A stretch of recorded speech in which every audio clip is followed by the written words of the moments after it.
رکھ رہا ہوں کہ جب وہ دور آئے گا پوری دنیا میں سوائے اسلام کے کچھ نہیں ہوگا۔ آج کچھ اہم چیزیں آپ کے سامنے رکھنا چاہتا ہوں۔ اللہ کے ناراض ہونے کی نشانیاں کیا ہیں؟ بندہ کیسے پتا کرے کہ اس کا رب اب اس سے راضی ہے یا ناراض ہے؟ یہ بہت اہم چیز ہے میرے عزیزو۔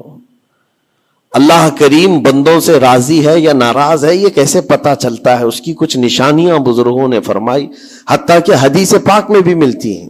رسول کریم صلی اللہ علیہ وسلم سے بھی پوچھا گیا، اور پھر مولا علی کرم اللہ وجہہ الکریم کے اقوال بھی ہیں۔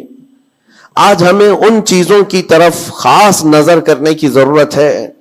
اگر وہ چیزیں پتہ چل جائے تو ہو سکتا ہے انسان اپنے آپ کی اصلاح کر لے اور اس میدان سے نکل آئے، کیونکہ غفلت میں کبھی ایسا ہوتا ہے کہ اسے لگ رہا ہے میں جو چل رہا ہوں صحیح چل رہا ہوں، سب تو ٹھیک ٹھاک ہے، لیکن بسا اوقات ایسا ہوتا ہے کہ وہ اتنے غلط راستے پر ہے کہ رب تعالیٰ کی ناراضگی اس کے ساتھ ہے۔ حدیث پاک میں اگر پوچھا گیا تو حدیث میں ایک لفظ سب سے زیادہ ہے، کئی حدیثیں ہیں۔ ابن ابی دنیا میں یہ حدیث منقول ہے، حضور پاک صلی اللہ علیہ وسلم نے فرمایا اللہ کے ناراض ہونے کی سب سے بڑی نشانی یہ ہے، اعوذ باللہ من الشیطان الرجیم الرحیم ان اللہ وملائکتہ یصلون علی النبی یا ایہا الذین آمنوا صلوا علیہ وسلموا تسلیما اللہم صل علی سیدنا محمد معدن الجود والکرم وآلہ واصحابہ الکرام وابنہ الکریم وبارک وسلم صلاة دائمة سرمدا ابدا بحمدہ تعالی وبکرم مصطفیٰ صلی اللہ علیہ وسلم۔ شورا کا مطلب ہوتا ہے، جیسے کہ آپ کو نام سے ہی پتہ چلتا ہوگا کہ مشورہ کرنے والی جو جماعت ہوتی ہے اس کو شورا کہتے ہیں۔ اور اللہ تعالیٰ نے مومنین کی، صحابہ اکرام کی تعریف میں یہ بات ارشاد فرمائی، امرہم شورا بینہم، یعنی صحابہ کا معاملہ یہ ہے کہ وہ مشورے سے عمل کرتے ہیں۔ پارلیمنٹ جو ہوتی ہے اسی کو شورا بھی کہا جاتا ہے۔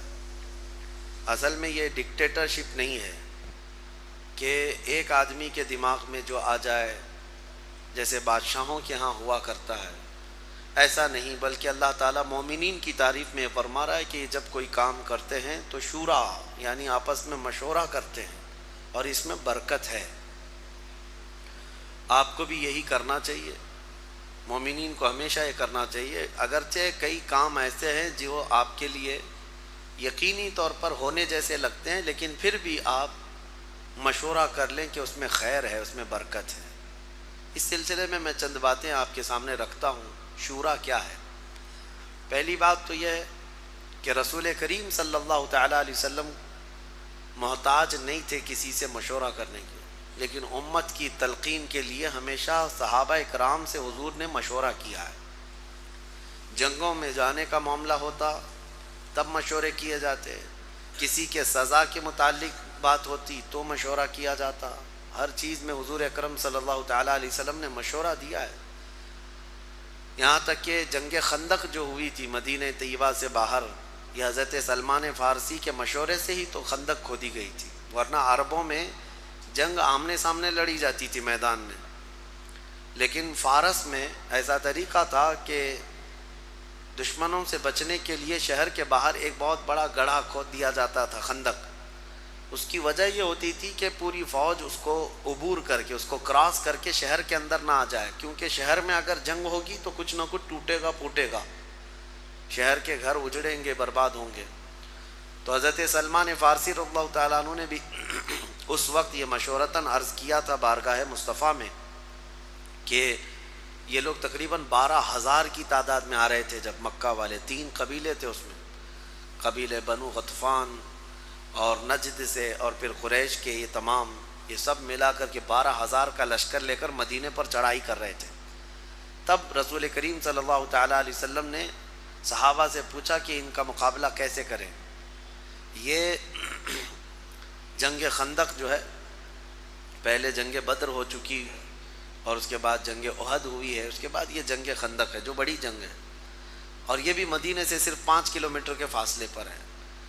تو مدینے میں جو فوج داخل ہو سکتی تھی اس کا راستہ ایک ہی بڑا راستہ تھا جہاں سے آ سکتے تھے. اس راستے پر ایک بہت بڑی خندق کھودی گئی, نالا سمجھ لیں.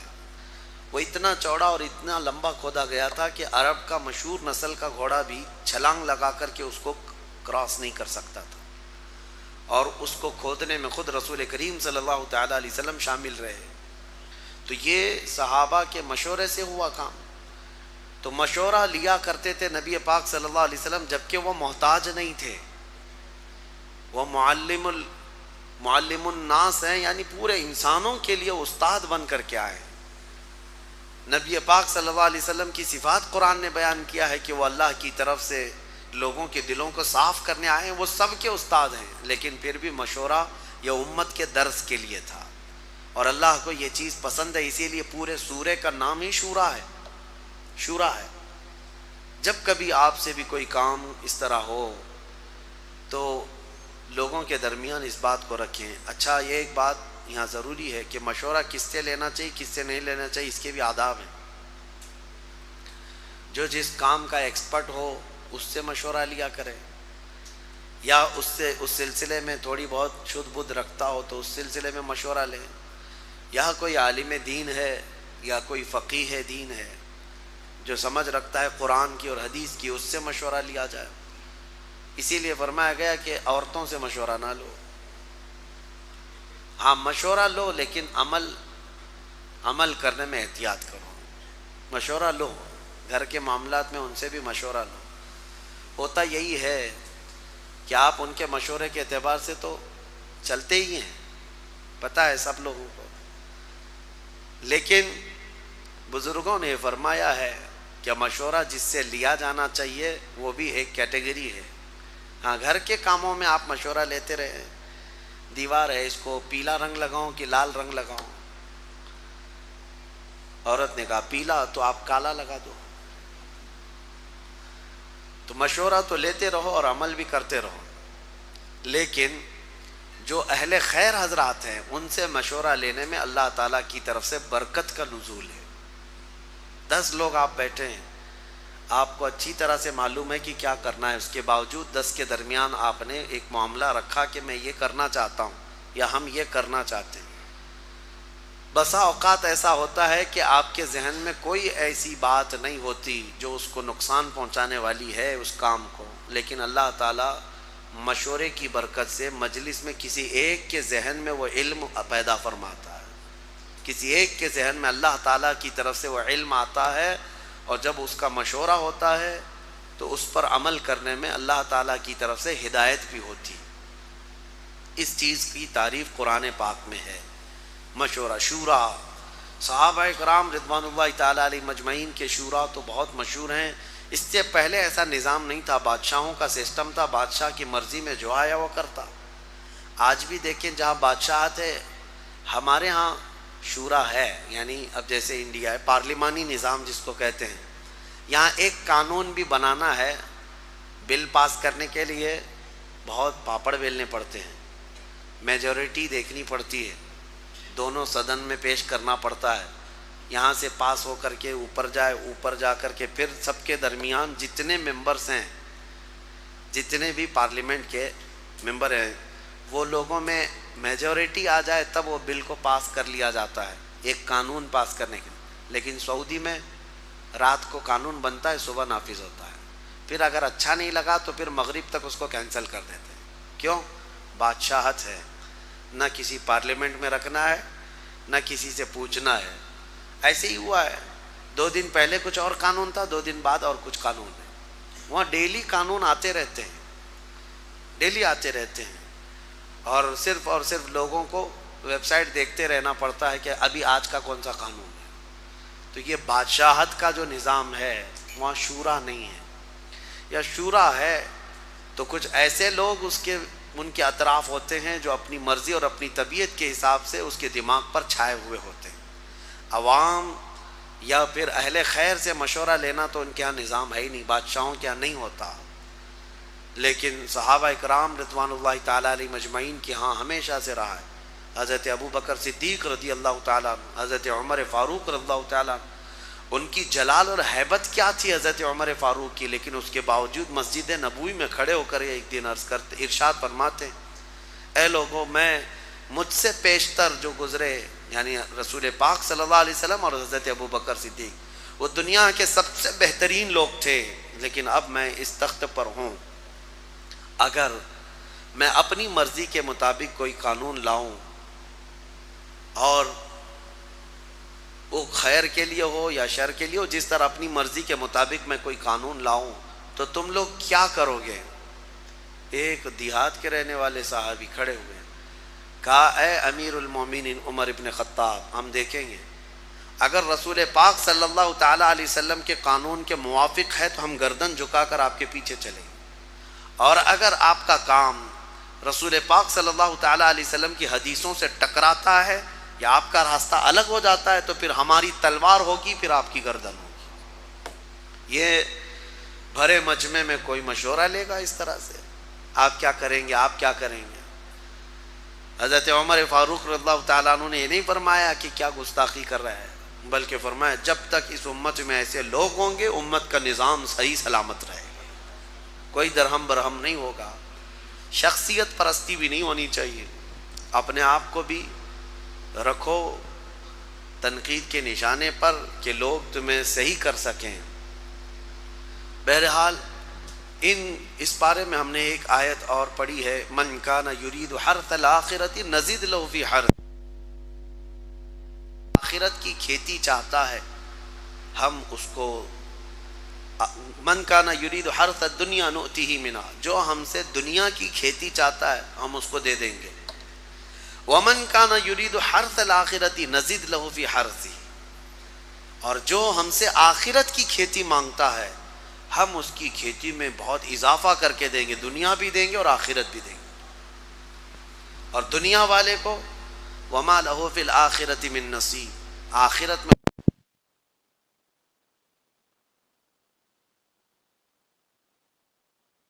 اللہ مجھے دنیا میں فلاں چیز دے دے، فلاں چیز دے دے، فلاں چیز دے دے، اللہ فرماتا ہے دے دیا جائے گا تمہیں، جیسے مانگتے ہی رہتے نا میرے عزیزو، اسی لیے کہتے نا خالی دنیا مت مانگو۔ دنیا کیا ہے؟ یہ سب مانگنا کہ میرا بزنس، میری تجارت، میری جائیداد، میری پراپرٹی، میری زمین، میرا فلاں یہ بڑھتا جائے بڑھتا جائے، یہ دنیا ہی تو مانگ رہے ہو آپ۔ اور اللہ فرماتا ہے جس نے ہم سے آخرت مانگی ہم اس کو دنیا بھی دیں گے اور آخرت بھی دیں گے۔ اسی لیے دوسرے پارے میں اللہ نے فرمایا فَمِنْهُمْ مَنْ يَقُولُ رَبَّنَا آتِنَا فِي الدُّنْيَا وَمَا لَهُ فِي الْآخِرَةِ مِنْ خَلَاقٍ، جنہوں نے یہ کہا نا ربنا آتنا فی الدنیا، اے ہمارے رب دنیا میں ہمیں کچھ دے دے، اللہ فرماتا ہے دے دیا جائے گا، وما لہ فی الآخرۃ من نصیب، اور آخرت میں ان کا کوئی حصہ نہیں ہوگا، من خلاق، آخرت میں کوئی ان کا حصہ نہیں ہوگا۔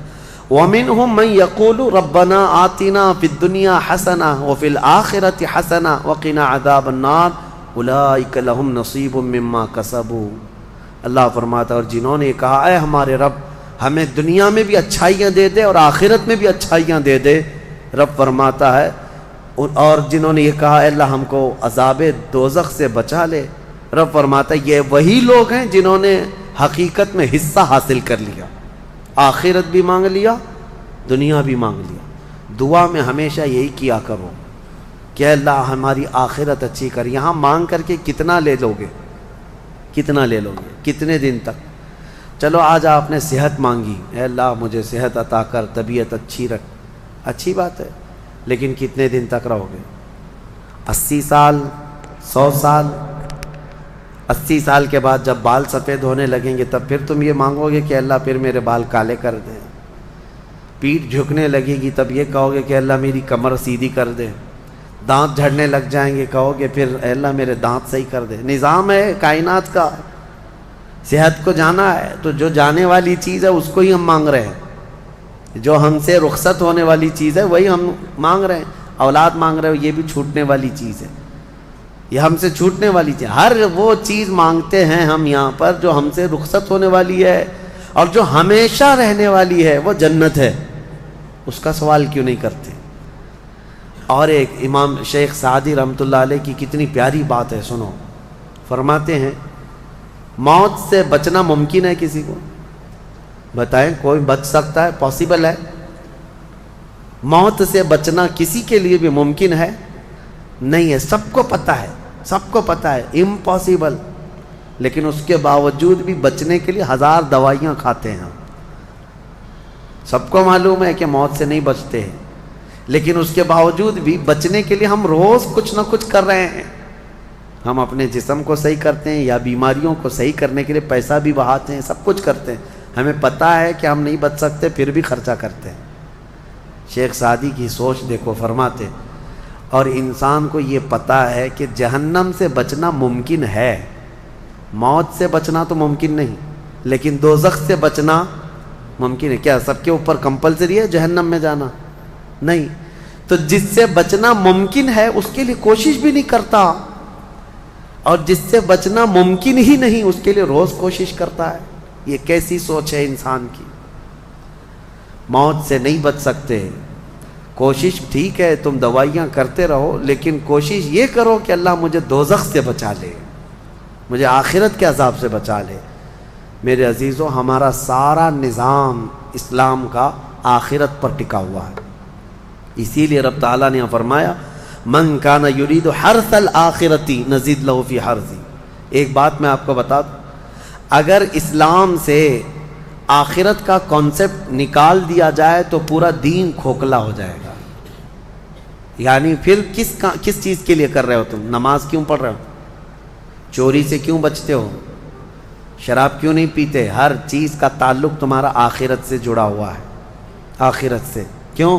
حساب ہوگا، پوچھا جائے گا، میری نمازیں بھی پوچھی جائیں گی، روزے بھی پوچھے جائیں گے، ہر چیز آخرت کے خوف سے ہم دنیا میں عمل کر رہے ہیں۔ اور اگر آخرت کا کانسیپٹ ختم ہو گیا تو وہی درندوں کی طرح سے ناچتے گھومتے رہیں گے، جیسے دوسری قوموں کو دیکھ رہے ہیں، ان کے ہاں کوئی تصور ہی نہیں آخرت کا۔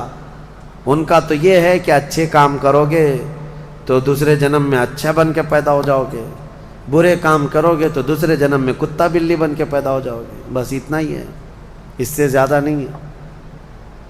پھر بھی کچھ لوگوں کے ہاں ہے سورگ اور نرگ کا، لیکن وہ بھی اتنا یقینی نہیں ہے، اتنا یقینی نہیں ہے جتنا تمہارے لیے ذہن میں یقینی جنت اور دوزخ کا تصور ہے، یہ دوسروں کے ہاں نہیں ہے۔ اسی لیے میرے عزیزو، آخرت کے تصور کو اتنا مضبوط بٹھاؤ، اتنا مضبوط بٹھاؤ۔ مجھے ایک بات یاد آتی ہے کہ ہمارے ایک بزرگ تھے، میرے بڑے دادا، اللہ ان کی تربت پر رحم فرمائے۔ پورے علاقے میں لوگ اس بات کے شاہد ہیں، جب بھی کوئی کچھ غلط کام کرتا یا چھوٹی بہت بھی چیز ہلکی نظر آتی ان کو، تو ڈانٹنے کے لیے سب سے پہلا جو جملہ وہ کہتے تھے وہ یہی کہتے تھے، کیا تجھے آخرت کا خوف نہیں ہے؟ آخرت سے نہیں ڈرتا؟ یہ ایک جملہ اکثر ہر کام پر، نماز کے سلسلے میں ہو یا کسی کو کہیں پر گپے لگاتے بیٹھے ہوئے دیکھتے تو یہ کہتے آخرت کا ڈر نہیں ہے۔ یہ ان بزرگوں کا شیوا رہا ہے، اولیاء اکرام کا طرہ امتیاز رہا ہے کہ وہ اپنے سارے اعمال آخرت کے خوف پر رکھے ہوئے ہیں۔ حضرت حاتم اعصم رضی اللہ تعالیٰ عنہ ایک بڑے پائے کے بزرگ ہیں، فرماتے ہیں نماز جب پڑھتے تھے تو کہتے میرا تصور یہی ہوتا ہے، میرا تصور یہی ہوتا ہے کہ موت میرے گردن کے پیچھے، ملک الموت یہی ہے، یہ سوچتا ہوں کہ اب آخری نماز ہے، میری آخری نماز ہے، اور دونوں طرف میرے جہنم کے گڑھے ہیں، ادھر بھی ادھر بھی، میں اگر تھوڑا سا بھی ہل جاؤں تو ہو سکتا ہے ادھر کے گڑھے میں یا ادھر کے گڑھے میں، اور پیچھے ملک الموت ہے اور سامنے رضائے الہی ہے اور جنت ہے، میں بڑھنے کی کوشش کر رہا ہوں۔ اس تصور کے ساتھ وہ نماز پڑھتے تھے، اس تصور کے ساتھ، اور سجدے میں جاتے تو یہ کہتے کہ میرا آخری سجدہ ہوگا، ملک الموت پیچھے ہی کھڑا ہے میری گردن کے پاس، اور اگر میں تھوڑا بہت ہل گیا تو ادھر بھی دوزخ ہے، ادھر بھی دوزخ ہے، سامنے کی طرف مجھے پورا تصور جمانا ہے، رضائے الہی ہے اور جنت میری یہاں ہے۔ تو ان کے سارے تصورات ہر کام میں آخرت پر ڈیپینڈ تھے۔ میرے عزیزو، آج لوگوں میں جو بد عملی آئی ہے اس کی ایک بڑی وجہ یہی ہے، ہمارے بچوں میں اور نوجوانوں میں آخرت کا ڈر کم ہو گیا، ڈر کم ہو گیا۔ یہ جتنے بھیانک گناہوں میں آج ملوث ہیں، ان کو ڈر نہیں ہے، ان کو خوف نہیں ہے۔ میں ایک بات بتاتا ہوں، پچھلے زمانے کی ایک بات ہے کہ ایک پرہیزگار شخص تھے، متقی تھے بنی اسرائیل میں، ایک خاتون جو فحش کاموں میں ملوث رہتی تھی، طوائف تھی یا جیسی بھی، وہ آئی اس عابد کے پاس، یہ پرہیزگار شخص تھا۔ یہ جب آئی تو کہا کہ رات گزارنے کے لیے میرے پاس کوئی ٹھکانہ نہیں ہے، باہر ٹھنڈی اور بارش ہے، مجھے تھوڑی سی جگہ دے دو۔ اس عابد نے رحم کھا کر اپنے گھر میں عورتوں کے رونے پر کبھی شیطان داخل ہو جاتا ہے، مدد کے لیے عورت رونا دھونا جب کرتی ہے تو اچھوں کا ایمان ختم ہو جاتا ہے۔ وہ عورت رونے لگی کہ میرا کوئی سہارا نہیں، بارش میں بھیگ جاؤں گی، میں تڑپ تڑپ کے ختم ہو جاؤں گا۔ اس عابد شب زندہ دار اس نے اپنے خانقاہ میں جگہ دی تھی۔ جب رات ہو گئی تو وہ عورت آئی اس کے سامنے آئی اور عریانیت کے ساتھ عجیب و غریب حرکتیں کر کے اس کو گناہ پر ابھارنے لگی۔ وہ عابد تنہا تھا، وہ قریب آیا، اس کے بعد پوچھا کیا چاہتی ہے؟ کہا چل کوئی نہیں ہے، رات میں کوئی نہیں ہے، ہم لوگ اپنے جسموں کی سکون حاصل کر لیں۔ اس عابد نے کہا کہ ٹھیک ہے، میں اس سے پہلے تھوڑی دیر میں بھی آتا ہوں، خواہش ہے تیرے ساتھ آ جاتا ہوں، سوتا ہوں، لیکن اس سے پہلے میں دیکھتا ہوں۔ اس نے کیا کیا، گھر میں جو چراغ جل رہا تھا، بہت اس وقت مشعل جلائے جاتے تھے، کرنٹ تو نہیں، لائٹ نہیں، مشعل جو جلائے جاتے تھے، اس نے وہ مشعل کو قریب کیا، پہلے اس میں اپنی انگلی لگایا تو چمڑی جل گئی، ہاتھ جھٹکنے لگا۔ وہ خاتون تیار کھڑی تھی، پوچھنے لگی کہ کیا کر رہا ہے؟ کہا رک جا، دیکھ رہا ہوں۔ تھوڑی دیر کے بعد دوسری انگلی آگ میں لگایا، چمڑی جل گئی۔ پھر اس کے بعد وہ اسی طرح جلاتا رہا انگلی کو۔ اس خاتون نے پوچھا کہ کیا کر رہے ہو تم؟ اس عابد نے کہا میں دیکھ رہا ہوں، اس آگ کو میں برداشت کر سکتا ہوں تو پھر ٹھیک ہے، میں یہاں مزے بھی کر لوں گا، اس لیے کہ جہنم کی آگ اس سے 70 گنا زیادہ تیز ہے، میں نے سنا ہے، دیکھ رہا ہوں کہ یہاں کی آگ میں برداشت کر پاتا ہوں۔ 2 انگلیاں سامنے کیا، 3 انگلیاں کیا، 4 انگلیاں جب مشعل میں لگایا تو پورا چمڑا جل کر کے صرف انگلیوں کی ہڈیاں کالی ہو کر رہ گئی، ہاتھ پورا چمڑا لٹک گیا، پورا ختم ہو گیا، ہاتھ پورا جلا رہ گیا۔ وہ عورت چیخ مارنے لگ گئی کہ کیا کر رہا ہے، چمڑے کے جلنے کی بو آنے لگ گئی۔ اسی اثنا میں وہ عورت چیخ مار کر کے باہر نکلتی ہے کہ بچاؤ مجھے، بچاؤ، یہ پاگل ہو گیا، پاگل ہو گیا۔ بادشاہ کی پولیس وہاں سے گزر رہی تھی، آئی اور اس نے پوچھا کہ کیا ہوا ہے؟ کہا کہ اس عابد نے میری عزت پر حملہ کر دیا۔ تو پولیس اندر گھس گئی، دیکھا تو یہ بیٹھا ہوا تھا، اب آؤ دیکھا نہ تاؤ، حملہ کر دیا اس پر۔ لوگوں کو باہر پتہ چل گیا کہ ایسا ایسا ہوا ہے، ایک عورت آئی تھی اور اس پر عابد رات کو تنہائی میں اس کے ساتھ منہ کالا کر رہا تھا۔ تو لوگوں نے مارنا شروع کیا، اتنا مارا کہ وہ عابد مر گیا، انتقال ہو گیا، ختم ہو گیا۔ اب مسئلہ یہ ہے کہ اب لوگوں میں یہ بات پھیل گئی کہ اتنے سالوں جس کو ہم نے عبادت میں دیکھا تھا، وہ ایک عورت کے چکر میں آخری وقت بہک گیا اور منہ کالا کر لیا۔ اب اس کے بعد اس کو اٹھاتے ہیں، اٹھا کر کے قبرستان میں جب دفن کرنے کے لیے رکھا گیا، قبر میں جیسی رکھتے ہیں، اس قبر میں تیز خوشبو بھر چکی ہے، ہر جگہ سے خوشبو کے جھونکے آ رہے ہیں۔ لوگوں نے کہا یہ بدکار آدمی کی قبر میں اتنی خوشبو کہاں سے آ رہی؟ اس کو دفن کر دیا اور یہ بات مشہور ہونے لگ گئی۔ بادشاہ خود بھی آیا، پوچھا یہ کیا مسئلہ کیا ہے؟ تو لوگوں کو جب یہ بات سمجھ میں نہیں آئی تو علماء کو بلایا گیا اور پوچھا گیا کہ کیا مسئلہ ہے؟ کہا گیا کہ یہ بدکار نہیں ہو سکتا، یہ اللہ کی رضا میں انتقال کیا ہے۔ اس خاتون کو پکڑ کر لایا گیا، پوچھا گیا کہ کیا کیا معاملہ ہوا تھا، سچ بتا۔ اس عورت نے بتایا کہ اس کا کوئی مسئلہ نہیں تھا، یہ ڈرتا رہا اللہ سے اور آخرت سے ڈرتا رہا، اور رات میں یہ بیٹھ کر کے اپنی انگلیاں جلا لیا تھا، اور یہ کہتا تھا کہ میں دیکھتا ہوں دنیا کی آگ سے میں برداشت کر پاتا ہوں تو ٹھیک ہے، میں تیرے ساتھ مزہ کروں گا، نہیں تو پھر آخرت کا عذاب اس سے بھی بڑا سخت ہے۔ وہ یہ کہتا رہا اور میں بھاگ کر گئی، اتنے میں لوگ آئے اور اس کو مار دیے۔ بادشاہ نے پوچھا کہ دیکھو اس کو پھر سے نکالو، نکالا گیا۔ اس خاتون کے بتائے ہوئے اعتبار سے جب دیکھا گیا تو اس کا ہاتھ جلا ہوا ویسے ہی موجود تھا، جلا ہوا ہاتھ ویسے ہی موجود تھا جیسے اس عورت نے واقعہ سنایا تھا۔ پھر لوگوں نے بہت توبہ کی کہ اس کو مارنے کا کیا گناہ تھا، اس کا جرم تھا، لیکن بہرحال وہ شہید تھا۔ اس حکایت کو نقل کر کے فرماتے ہیں صاحب حکایت کہ یہ وہ لوگ تھے جن کا ہر کام آخرت سے جڑا ہوا تھا، وہ ایک حرکت بھی کچھ ان کو دنیا میں ڈگمگ نہیں کرتی، ان کے پاؤں کو نہیں پھسلا پاتی۔ کیوں؟ وہ ڈرتے اس بات سے تھے کہ آخرت میں کیا ہوگا، آخرت میں کیا ہوگا۔ میرے عزیزو، میں آپ کو بتاؤں، زنا کی جو سزا ہم نے بتائی تھی، اس سے قبل بھی میں نے بتایا، کوڑے مار دیے جائیں 100 یا سنسار کر دیے جائیں، یہ آخرت میں دی جانے والی سزا کا 100واں حصہ ہے، اس سے 100 گنا زیادہ سزا وہاں پر قیامت میں۔ تو پھر وہ کیسی ہوگی سزا؟ پھر 100 گنا زیادہ سزا کیا ہے؟ اسی لیے فرمایا گیا جہنم کا ہلکا عذاب۔ پوچھا گیا حضور سے سب سے کم عذاب کیا ہوگا؟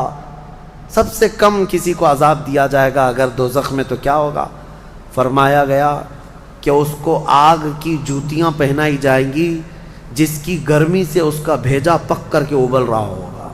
یہ سب سے ہلکا عذاب ہے دوزخ کا۔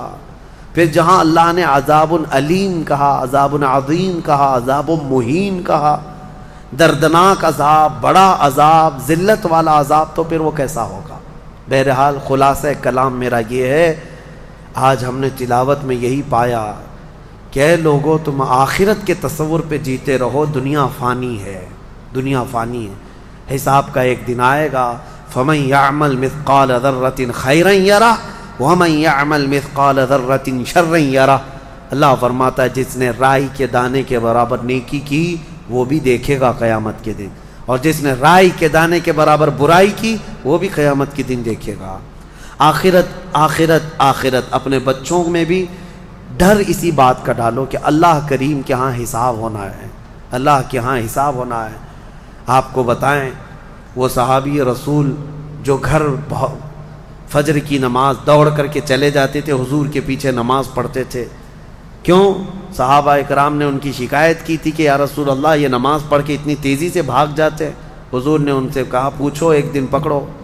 ایک دن انہیں روک لیا گیا، پوچھا گیا کیوں اتنی جلدی چلے جاتے ہو؟ انہوں نے کہا میرے پڑوسی میں، میرا پڑوسی ایک یہودی ہے، اس کے آنگن میں کھجور کا ایک درخت ہے اور اس کے شاخیں میرے آنگن میں بھی آئی ہیں، پکی کھجوریں صبح صبح گر جاتی ہیں آنگن میں، میرے بچے اٹھ جائیں تو کہیں وہ کھجوریں اٹھا کر کھا نہ لیں، اس لیے میں جلدی چلا جاتا ہوں کہ وہ کھجوریں جمع کر کے میں اپنے پڑوسی کو دے دوں۔ یہ آخرت کا ڈر ہے، یہ آخرت کا خوف ہے۔ عزیزان گرامی وقار، اپنے بچوں کو اس بات کا ڈر ڈالو۔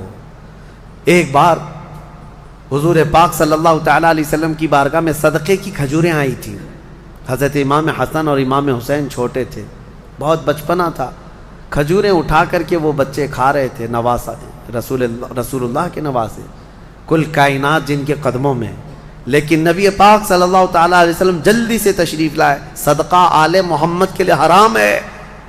انگلی حلق میں ڈال کر کے میرے آقا نے پورا نکال دیا، کہا کخ کخ، کھانسو اور کھانس کھانس کر کے نکالو۔ حدیث پاک کے الفاظ ہیں۔ حضرت حسنین کریمین کے حلق میں سے حضور صلی اللہ علیہ وسلم نے آخری ذرہ تک نکالا کہ تمہارے حلق میں کوئی حرام چیز نہیں جائے۔ آخرت کا ڈر تھا یہ آخرت کا خوف ہے۔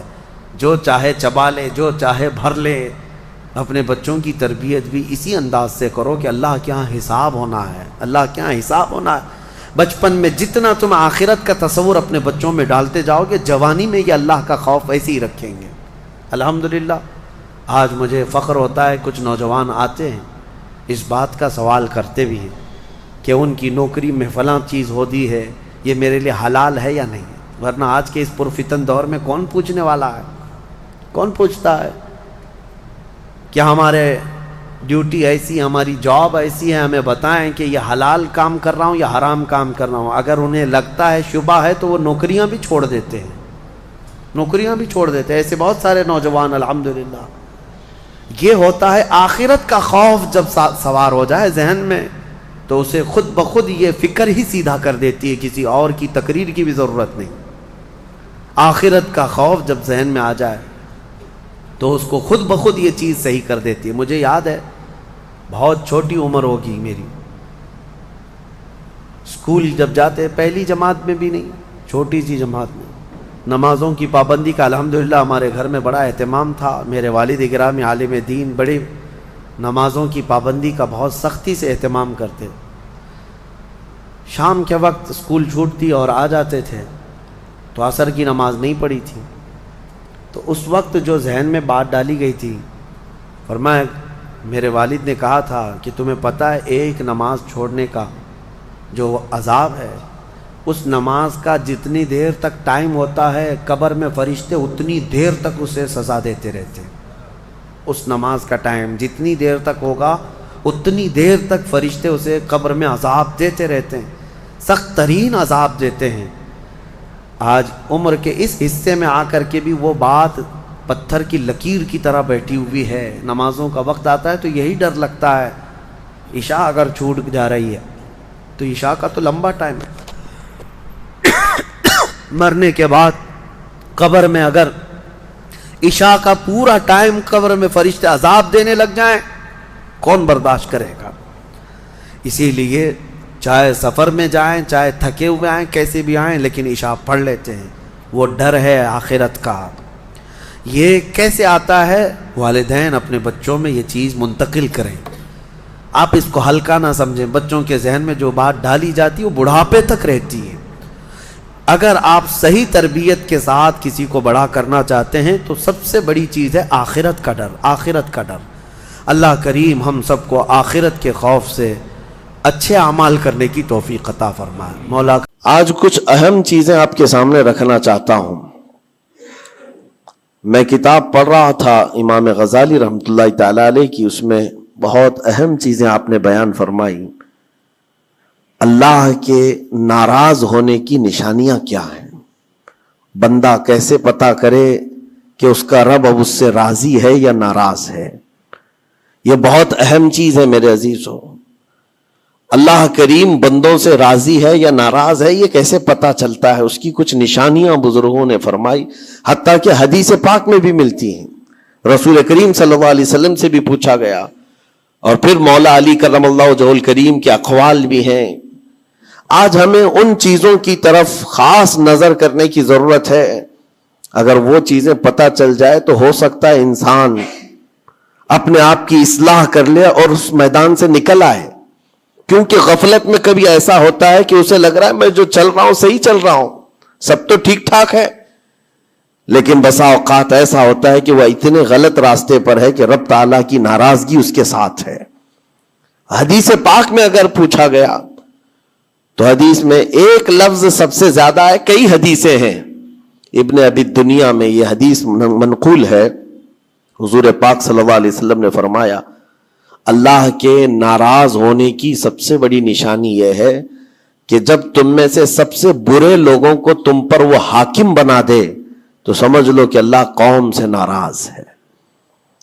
برے لوگ، آج تو یہ تو لوگوں میں زبان زد ہو گیا ہے جملہ کہ حاکم جو ہوتے ہیں وہ گنڈے ہوتے ہیں، موالی ہوتے ہیں، جو سیاست میں جاتے حکومت کرتے ہیں وہ سب کے سب چھٹے ہوئے بدماشوں میں سے آتے ہیں۔ ایک طرح سے لوگوں میں ایک بات مشہور ہے، اور اس کو تو اب نارملی لیا جا رہا ہے۔ کوئی اچھا آدمی جاتا بھی ہے تو اس کو پوچھا جاتا ہے تجھے کیا ہو گیا کہ تو اس میدان میں آ گیا، حالانکہ یہ میدان اتنا بدنام ہوا ہے تو اس کو آپ نارملی نہ لیں، بلکہ رسول پاک صلی اللہ علیہ وسلم فرماتے ہیں اللہ کے ناراض ہونے کی یہ نشانی ہے۔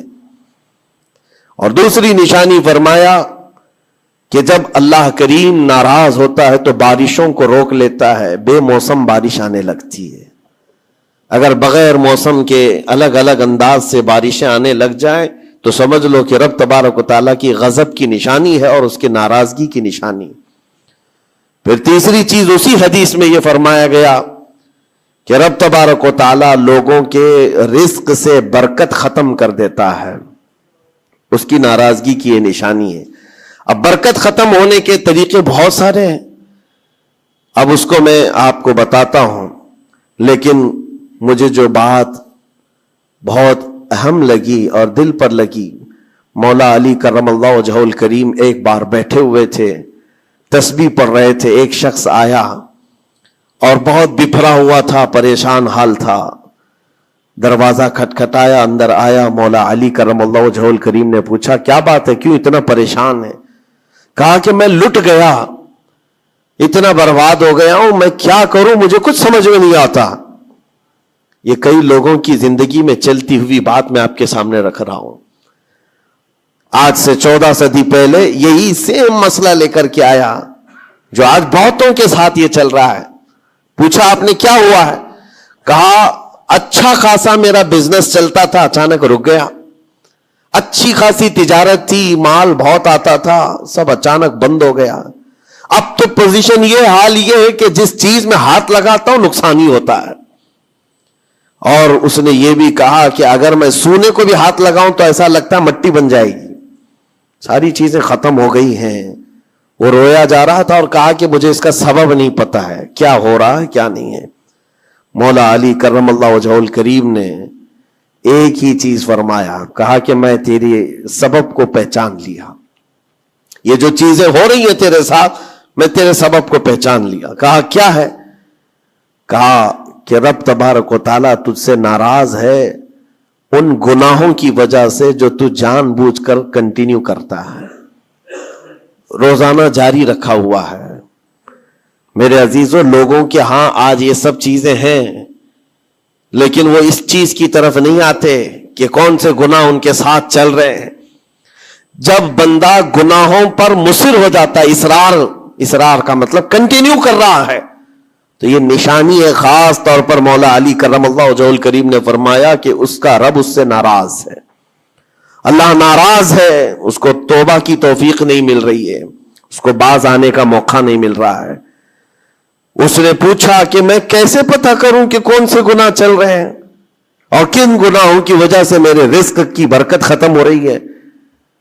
حضرت مولا علی کرم اللہ وجہہ الکریم نے فرمایا کہ تجھے پتہ ہے، احساس کرنا ہوگا، احتساب کرنا ہوگا، کچھ چیزیں ایسی ہیں جن کو تو روز کر رہا ہے، اگر فجر کی نماز کے لیے نہیں اٹھتا ہے، نماز نہیں ہوتی ہے تیری، تو یہ تو گناہ کبیرہ ہے، گناہ کبیرہ ہے، یہ زنا سے بڑھ کر کے گناہ ہے، نماز کا ترک کرنا۔ تو یہ اگر تیری زندگی میں کنٹینیو جاری ہے تو گویا کہ تو حرام پر حرام، کبیرہ پر کبیرہ کرتا ہوا اس قدر اصرار کرتا جا رہا ہے، تو تیرے رزق کی برکت کہاں رہے گی؟ ختم ہو جائے گی۔ تیرے دل کے اندر اللہ تعالیٰ نے سختی پیدا کر دی ہے۔ میرے عزیزوں، آج کے حالات میں اگر کوئی اس طرح کا معاملہ لے کر کے آئے، بابا کے پاس فوراً بھاگے گا کہ میرے روزی پر کسی نے بندش کر دی ہے، روک لگا دی ہے، کسی نے جادو ٹونا کر دیا ہے، اس کو اپنی فکر نہیں ہے کہ اس کے عمل کیا ہے، لیکن باباؤں کے پاس جانا ہے، کسی مولانا کے پاس جانا ہے، کسی عامل کے پاس جانا ہے۔ دکان میں اچھی تجارت چل رہی تھی، اچانک بند ہو گیا، اور بابا بھی یہ نہیں کہتے کہ توبہ کر لے تو صحیح ہو جائے گا، نہیں، وہ اس کے رشتہ داروں میں سے کسی نے بڑا کچھ کر دیا ہے، اس کو یہی سجیسٹ کیا جائے گا۔ اور یہ ایسا خطرناک ماحول ہے، آپ میں دیکھ رہا ہوں، کوئی بھی اٹھ کر کے جاؤ کسی عامل کے پاس آپ جاؤ، کہا جائے گا کہ بڑا کچھ کیا ہے آپ کے ساتھ، بڑا کچھ کیا ہوا ہے، تمہاری روزی پہ بند باندھا ہوا ہے، تمہاری تجارت پر جو ہے روک لگائی گئی ہے۔ کون کیا ہے؟ تمہارے چاہنے والوں میں سے، رشتہ داروں میں سے، اور اس بندے کو رشتہ داروں کا دشمن بنایا جاتا ہے۔ وہ ہر ایک پر نظر رکھتا ہے، پھپھو نے کیا کہ ماموں نے کیا کہ چاچا نے کیا، فلاں نے کیا، سارے رشتہ داروں پر اس کی شک کی نظر ہے۔ یہ قطع رحمی کا ایک بہت بڑا مظہر اس کو بنایا جا رہا ہے۔ کتنے گھروں کو اس طرح باباؤں نے توڑ رکھا ہے، اور انجانے میں یہ دماغ میں یہی بیٹھا کر کے رکھا ہے کہ نہیں میری روزی پر انہوں نے ہی بندش باندھی ہے. یقین کے ساتھ کسی کو نہیں معلوم.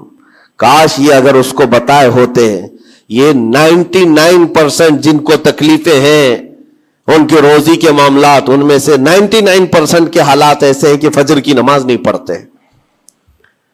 یہ کسی کو توفیق نہیں ہوتی، کسی بابا کو، کسی عامل کو، کہ ان کو تنبیہ کریں. فجر کی 2 رکعات رزق کے کئی دروازے کھول لیتی ہے. میرے آقا صلی اللہ علیہ وسلم کا فرمان ہے، اور تم بستر پر ٹانگ پھیلا ہے سوئے ہوئے ہو، اور پھر شام میں اٹھ کر بابا کے پاس جا کر کہتے ہو بندش ہے کسی نے باندھ کے رکھا ہے، تم نے خود اپنے اعمال سے باندھا ہوا ہے.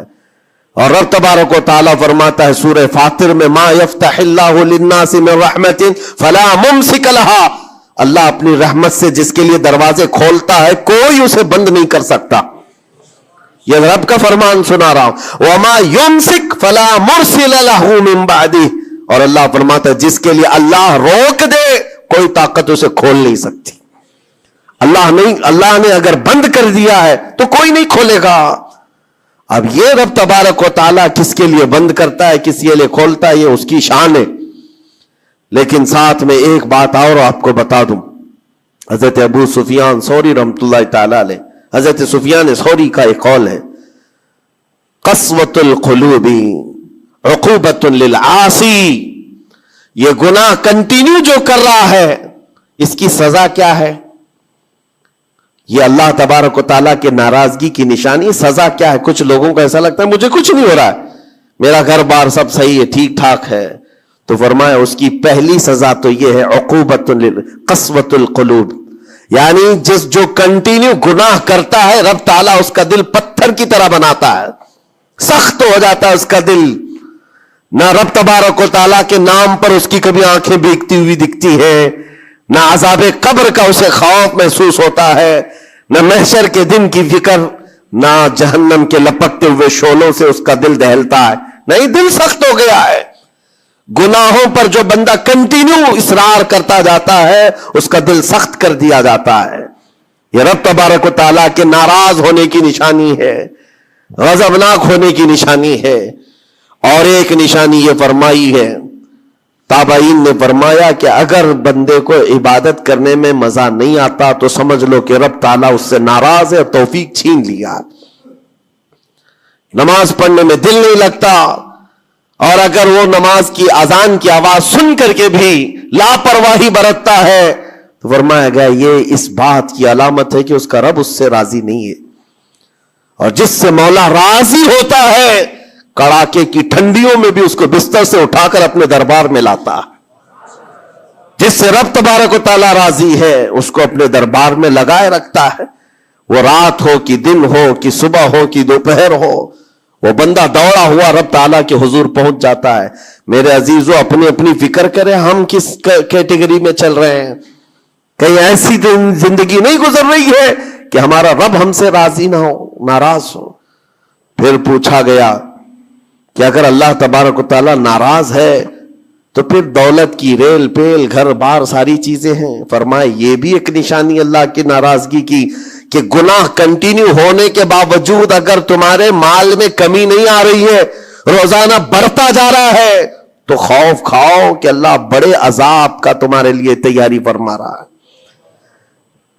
آخرت میں تمہارا کوئی حصہ نہیں ہوگا، سب کچھ دنیا میں دے دیا جائے گا اور تمہارے لیے بڑے عذاب کی تیاری ہو رہی ہے. اگر گناہوں کی وجہ سے پکڑ نہیں ہوئی اور تمہارا مال اور یہ ساری چیزیں چل رہی ہیں تو یہ اس بات کی علامت ہے کہ بڑے عذاب کی تیاری ہے. عزیزان گرامی وقار، کوئی اس بات کے لیے خوشحال ہو کر کے نہ رہ جائے کہ میرا تو کچھ نہیں ہے، سب کچھ اچھا چل رہا ہے، گناہ بھی کر رہا ہوں، جھوٹ بھی بول رہا ہوں، نعوذ باللہ من ذالک، آنکھیں بھی بدکاری کر رہی ہیں، کچھ تو زنا میں بھی ہیں، کچھ ڈکیت میں بھی ہیں، چوری میں ہیں، پتہ نہیں کیسی کیسی بلاؤں میں مبتلا ہیں، لیکن ان کا حال یہ ہے کہ نہیں ٹھیک ہے، دولت کی ریل پیل سب اچھا خاصا ہے، مال سب کچھ فراوانی ہے. تو یہ مت سمجھنا، قرآن کہتا ہے وَلَا يَحْسَبَنَّ الَّذِينَ يَبْخَلُونَ بِمَا آتَاهُمُ اللَّهُ مِنْ فَضْلِهِ ایک جگہ وَلَا يَحْسَبَنَّ الَّذِينَ كَفَرُوا أَنَّمَا نُمْلِي لَهُمْ خَيْرٌ لِأَنفُسِهِمْ إِنَّمَا نُمْلِي لَهُمْ لِيَزْدَادُوا إِثْمًا وَلَهُمْ عَذَابٌ مُهِينٌ. اللہ فرماتا ہے جو لوگ ہم سے دور ہو رہے ہیں وہ یہ مت سمجھیں کہ اللہ تعالیٰ کے بارگاہ میں وہ اچھا کر رہے ہیں، بلکہ رب تعالیٰ فرماتا ہے انما نملی لہم، ہم ان کو ڈھیل اس لیے دے رہے تاکہ وہ اور گناہ کر لیں، لیزدادوا اسما، اور گناہ کر لیں. پھر ایک دن اچانک دردناک ذلت والا عذاب ہوگا، ذلت والا عذاب ہوگا. قرآن پاک میں رب تعالیٰ فرماتا وَلَا تَكُونُوا كَالَّذِينَ نَسُوا اللَّهَ فَأَنسَاهُمْ أَنفُسَهُمْ، تم ان لوگوں کی طرح مت ہونا جو اللہ کو بھول گئے. جو عبادت سے دور ہوتا ہے یہ اللہ کے غضب کی نشانی ہے، اللہ اس سے ناراض ہے. اگر عبادات میں نہیں آ پا رہا ہے، نمازیں اس کی کمپلیٹ نہیں ہو رہی ہیں تو اللہ ناراض ہے اس سے. اور قرآن میں رب تعالیٰ فرماتا ہے، یہ سورہ حشر کی آخری آیتوں میں سے ہے، مشہور آیت، وَلَا تَكُونُوا كَالَّذِينَ نَسُوا اللَّهَ، جو اللہ کو بھول گئے تھے ویسے مت بنو، ورنہ کیا ہوگا؟ رب فرماتا فَأَنسَاهُمْ أَنفُسَهُمْ، اللہ ان کو خود اپنے آپ کو بھلا دے گا.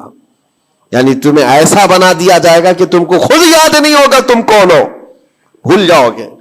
قیامت کے دن بھی ایسے بہت ہوں گے جن کو خود پتا نہیں ہوگا کہ کیا تھے، بلکہ مرنے کے وقت بھی کئی لوگ اپنا نام تک بھول جاتے ہیں. ان سے پوچھا جائے، اسی لیے تو کلمہ پڑھنے کی تلقین کی جاتی ہے کہ آپ وہاں بیٹھ کر کے کلمہ پڑھتے رہو، ورنہ وہ بھولتا چلا جائے گا، بھولتا چلا جائے گا. ایسی کیفیت میں آتا ہے بندہ کہ وہ خود اپنے آپ کو بھول جاتا ہے. اور رب تعالیٰ فرماتا ہے کہ جن لوگوں نے اللہ کو بھلا دیا اللہ ان کو بھلا دے گا خود کا. ان کی ذات ایسی بن جائے گی کہ وہ خود اپنے آپ کو بھول چکے ہوں گے. عزیزان گرامی وقار، جو نشانیاں بتائی گئی ہیں ان کو چن چن کر کے دیکھو، کہیں میری زندگی میں آ تو نہیں گئی ہیں. دل کا سخت ہونا یہ بہت بڑی علامت ہے. اور دل سخت ہے یہ کیسے پتا چلے؟ فرمایا گیا کہ مسجد میں اگر زیادہ دیر بیٹھنے کی خواہش نہیں ہوتی ہے تو دل کالا ہے. اگر قرآن پڑھنے میں دل نہیں لگتا ہے تو دل سخت ہو چکا ہے. اٹھاؤ قرآن ہاتھ میں، دیکھو کتنی دیر پڑھ سکتے ہو، اور موبائل کو گھنٹوں چلا سکتے ہو. موبائل کی اسکرین پر تم آنکھیں جمائے بیٹھے رہتے ہو، جبکہ اسی موبائل میں قرآن بھی ہے لیکن وہ کھلتا نہیں ہے. اور قرآن اگر نہیں کھل پا رہا ہے تم سے، اور صفحہ دو صفحہ نہیں پڑھ پا رہے ہو، تو تمہارا دل کالا ہو چکا ہے، دل سخت ہے. یہ 3 علامتیں تو مشہور ہیں. فرمائی گئی کہ اور تیسری بات یہ ہے کہ تمہارے جیب میں پیسے ہوں اور کوئی سائل اور فقیر آیا اور تم اس کے لیے صدقہ نہیں کر پا رہے ہو تو دل تمہارا پتھر ہو چکا ہے. یہ دل کے سختی کی علامت ہے. اور قسوۃ القلوب عقوبۃ للعاصی، یہ کہا گیا ہے دل کا سخت ہونا یہ تو رب کی طرف سے بہت بڑی سزا ہے، بہت بڑی سزا ہے. گنہگار کی سزا یہاں سے شروع ہوتی ہے. اور پھر آپ کو ایسا لگ رہا ہوگا کہ دل سخت ہو گیا ہے تو کیا ہوگا؟ اس کو ہلکے میں نہ لیں، ہلکے میں نہ لیں. فرمایا گیا کہ جب دل سخت ہو جاتا ہے تو بندہ کفر تک بھی جا سکتا ہے، کفر تک بھی جا سکتا ہے. دل کی سختی اس کو کفر بھی لے جاتی ہے. بلکہ بزرگوں نے یہاں تک فرمایا کہ جب بندے کا دل سخت ہو جاتا ہے تو اس کے نزدیک ماں سے زنا بھی ہلکا لگتا ہے، بیٹی سے زنا بھی اس کے لیے ہلکی چیز ہے. دل سخت ہے تو جانوروں سے زیادہ ذلیل کام کرنے کو بھی آسان سمجھتا. دل کی سختی اس کو بھیانک گناہوں کی طرف لے جاتی ہے جس کی سوچ بھی نہیں کر سکتے. اسی لیے میرے عزیزوں، وہ دل کی سختیاں آنے سے پہلے اپنے رب کو راضی کر لیں، وہ رحمان کو راضی کر لیں.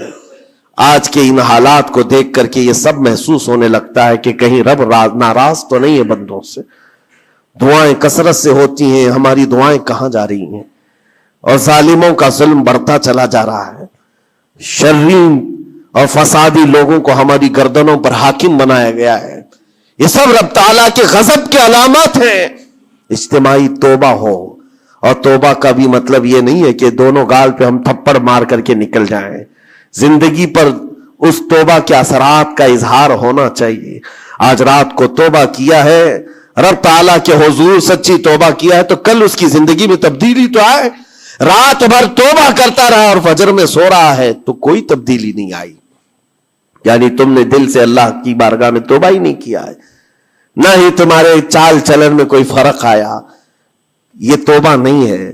تھپڑ تو 1000 بار مار لو, اس کو توبہ نہیں کہا جاتا. توبہ عزم مصمم کا نام ہے, اور اللہ تبارک و تعالیٰ کو راضی کرنے والی توبہ وہی ہے جو عزم مصمم کے ساتھ ہوتی ہے. جانتے ہو سیدنا عمر فاروق رضی اللہ تعالیٰ عنہ, ان کا دور وہ ایک ایسے رعب و دبدبے کا دور ہے. ایک شخص ایک دکان سے یا گھر سے شراب کی بوتل لیا اور نکلا باہر. شراب کی بوتل لے کر کے حضرت عمر فاروق رضی اللہ تعالیٰ عنہ راستے پر آ رہے تھے, آپ کی نظر پڑ گئی, اس نے بوتل چھپا لیا. شراب کے ساتھ پکڑا جاتا, ابھی کوڑے بھی مارے جاتے اور ذلیل بھی ہوتا. حضرت عمر جیسے بڑھتے آ گئے, اس کی ہیبت بھی بڑھتی چلی گئی. کیا ہوگا کیا ہوگا, بچ بچا کے نکل جاؤں, نہیں, لیکن سیدھے وہ سامنے آ کے کھڑے ہو گئے.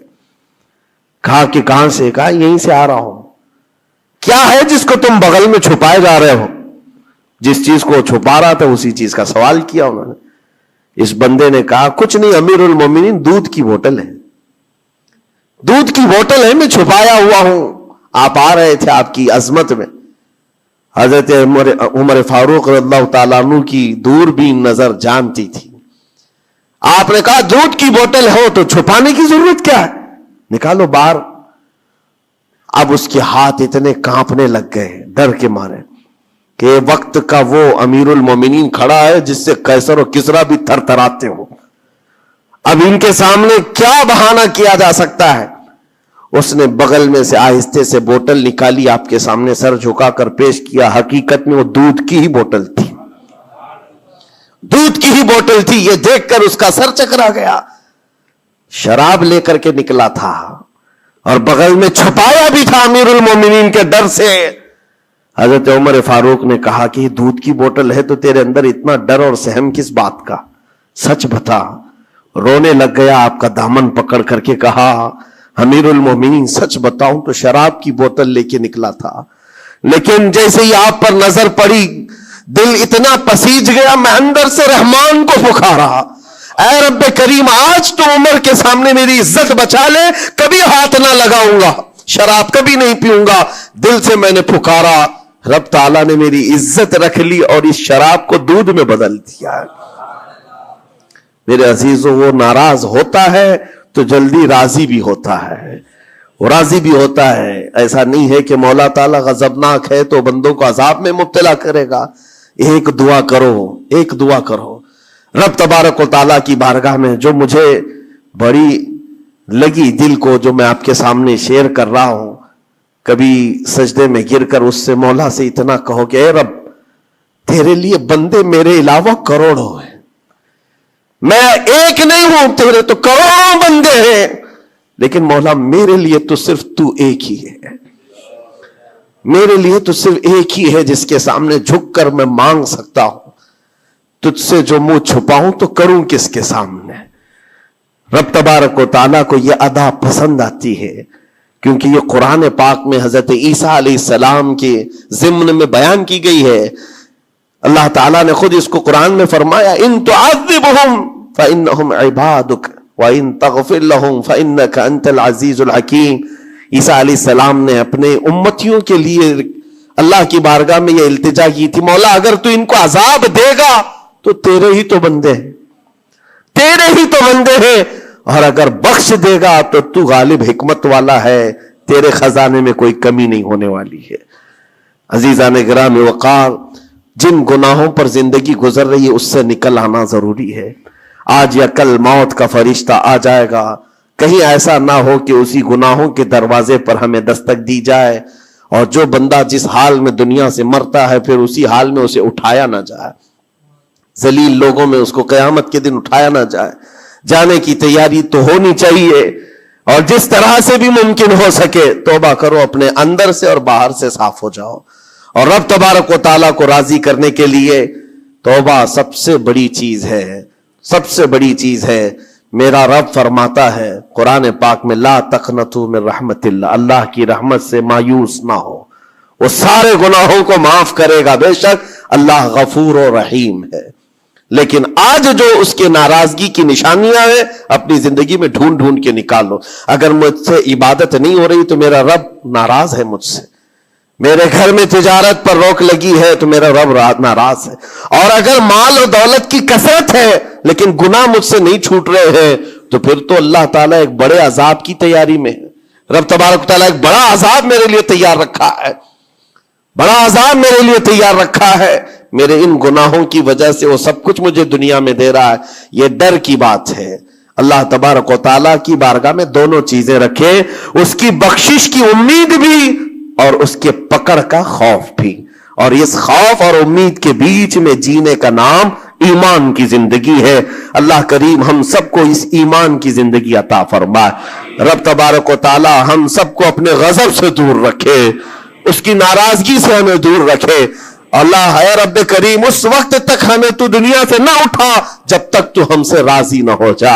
اے اللہ جب تک تو ہم سے راضی نہ ہو جا, اے اللہ جب تک تو ہم سے راضی نہ ہو جا. وصلی اللہ تعالی علی خیر خلق. یہ ایک ہی سورہ ایسی ہے جو کسی خاتون کے نام سے آئی ہے.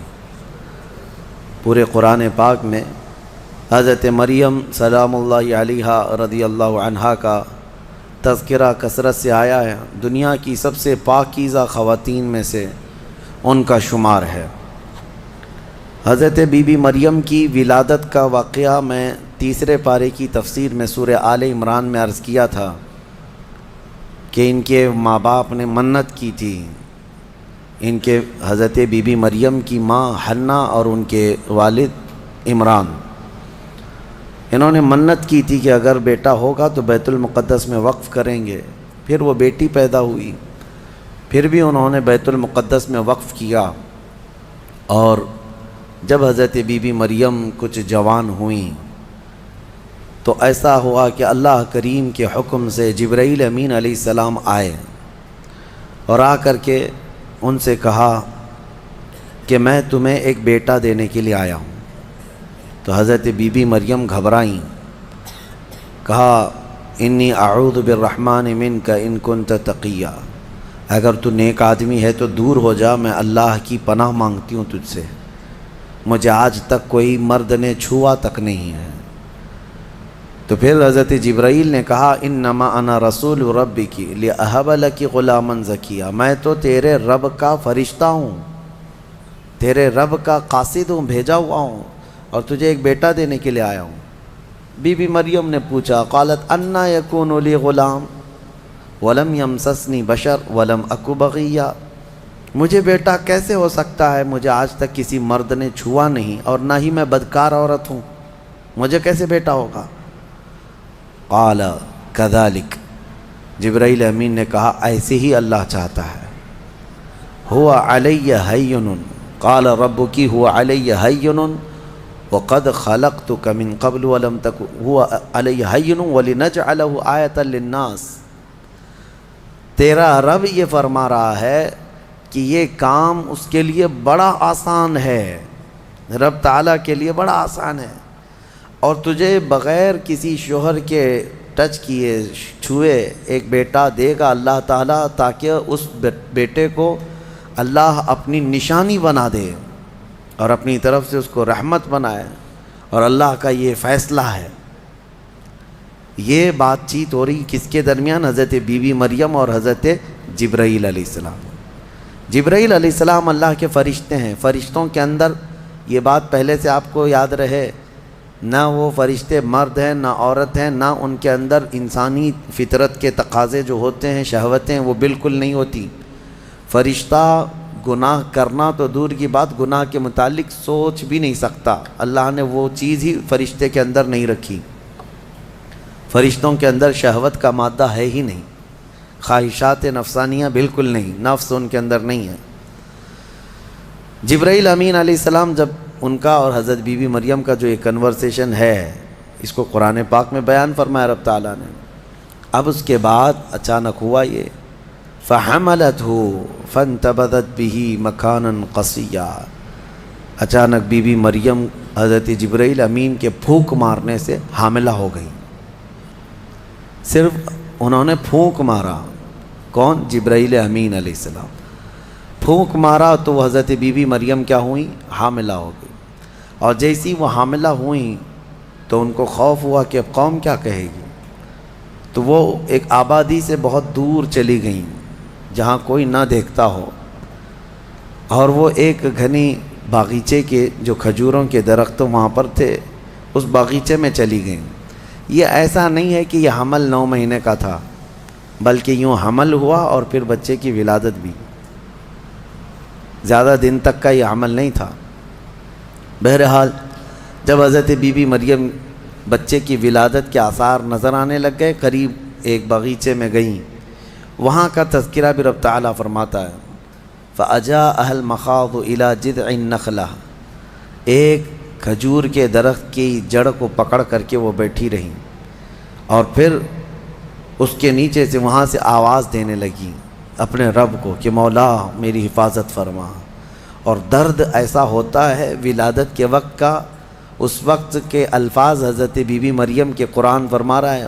وہ کہہ رہی تھی کنت نسیا منسیا، یہ درد سے پہلے میں مر گئی ہوتی، بھلا دی گئی ہوتی، کاش میں ان تمام چیزوں میں نہ ہوتی. عورت جو ہے اس درد کے وقت بہت ہی زیادہ فرسٹریٹ ہوتی ہے، بہت تکلیف دہ ہوتی ہے، تکلیف زدہ ہوتی ہے، اس قدر کہ موت کے وقت ہونے والی تکلیف سے تھوڑی سی کم تکلیف بچے کی ولادت کے وقت ہوتی ہے.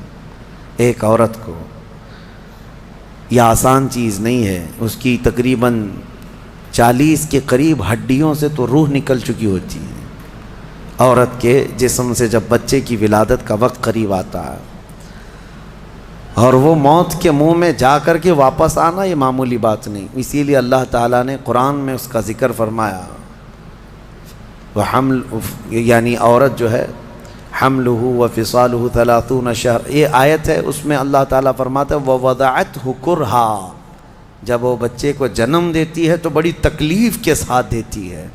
حضرت بی بی مریم کا بھی جب وہ وقت آیا تو وہ درخت کی جڑ کو پکڑ کر کے آواز دینے لگیں کاش میں اس درد سے پہلے ختم ہو چکی ہوتی، بھلا دی گئی ہوتی.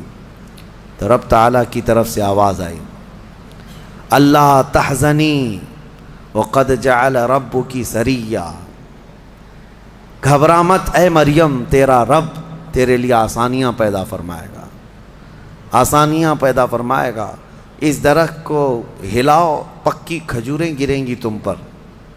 حضرت اللہ کی طرف سے حضرت بی بی مریم کو جو پیغامات آ رہے تھے یہ کیا تھے؟ یہاں پر بھی میں بتا دوں، اللہ تعالیٰ اپنے بندوں کو جو پیغامات دیتا ہے اس کے 3 طریقے. ایک وحی ہے جو نبیوں کو دی جاتی ہے، یعنی وہ وحی ہے، اس کو وحی کہتے ہیں جو اللہ تعالیٰ کا پیغام نبی کو آئے. وحی کے بھی کئی طریقے ہیں، ڈائریکٹ اللہ تعالیٰ سے وہ کلام کر لیں یا کسی فرشتے کے ذریعے سے کر لیں. جیسے جبرائیل امین علیہ السلام جو لے کر کے آتے تھے اور نبیوں کو پہنچاتے تھے، یہ بھی کیا ہے، اس کو کیا کہتے ہیں، وحی، وحی ہے.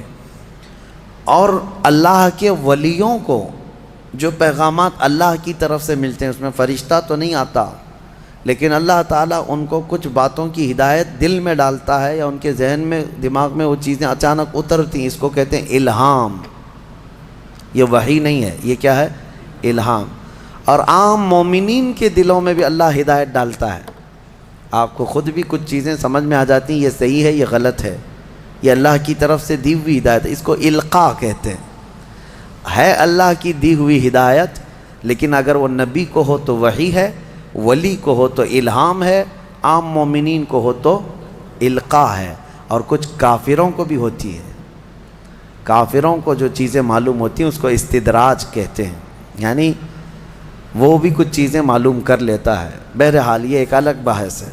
حضرت بی بی مریم کو یہ الہام اللہ کی طرف سے تھا. اللہ تبارک و تعالیٰ نے ان کو فرمایا کہ درخت کی یہ جڑ کو ہلاؤ، پکی کھجوریں گریں گی. کھجوریں گریں تو اللہ کا حکم ہوا فکلی وشربی وقری عینا، کھاؤ پیو اور اپنی آنکھیں ٹھنڈی کرو. درد زہ اس کو کہتے ہیں، بچے کی ولادت کے وقت ہونے والا درد. قرآن کے اعتبار سے اس درد کے وقت عورت کو کھجور کھانا چاہیے. کھجور سے افاقہ ہوگا، کیونکہ قرآن میں اللہ نے بی بی مریم کو یہ عطا فرمایا. وہ کھجوریں کھائیں اور اس کے بعد اب جو حکم تھا اللہ کا وہ کیا تھا؟